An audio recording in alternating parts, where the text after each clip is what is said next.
Isang kagalakan po ang muling makapaglingkod sa sitio ng Kayasan dito sa Barangay Tagabinet na kung saan ay nakapagsimula tayo ng isang daycare center na maliit lamang kung saan ay makakatulong sa komunidad ng sitio na ito para sa mga kanilang mga kabataan, sa kanilang mga maliliit na mga bata na kung saan nagsisimula ng kanilang edukasyon. Ako po kasi yung unang po talaga dito, unang nabuksan po yung daycare center po namin kasi po ako po yung na maging teacher po dito ng daycare. Bali po 2 years pa lang po. Tapos wala po talaga kaming actually po na daycare center, kaya po yun po talaga yung most problem ko po talaga yung daycare center namin. At yun po, nagpasalamat po ako na nabigyan niyo po kami at natulungan po para po mapatayuan po kami ng aming daycare center.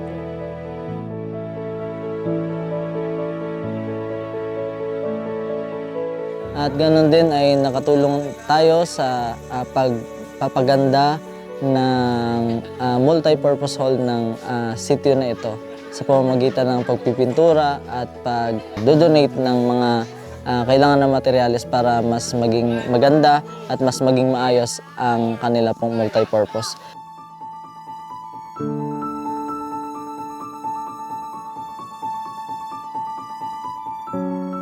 Ako po ay nagpapasalamat sa Trail Ministry sa ginawa nilang pagtulong sa aming tribal multipurpose at sa daycare center po ng aming komunidad.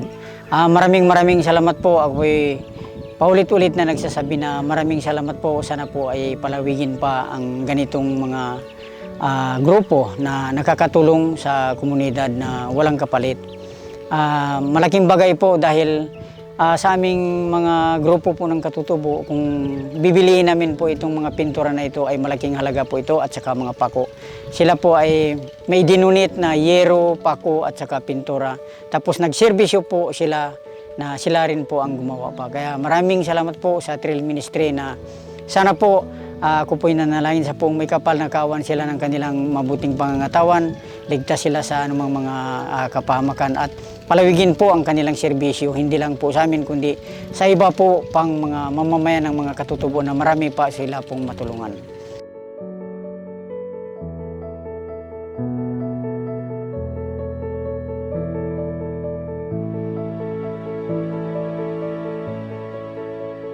Natutuwa kami dahil ang sitio Kayasan, ang mga leader ng sitio na ito ay todo suporta ang kanilang ipinagkakalob sa Adventist Trail Ministry.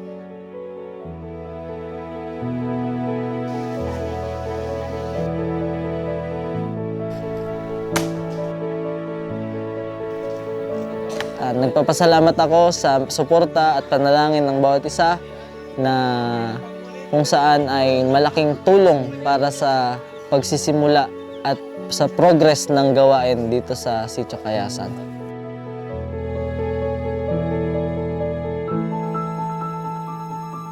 Naway patuloy niyo kaming isama sa panalangin at patuloy niyo po kaming tulungan na maisagawa yung mga proyekto para sa mga komunidad na kung saan ay nangangailangan ng tulong, hindi lamang sa pinansyal, kundi lalong-lalo na sa spiritual na mga bagay.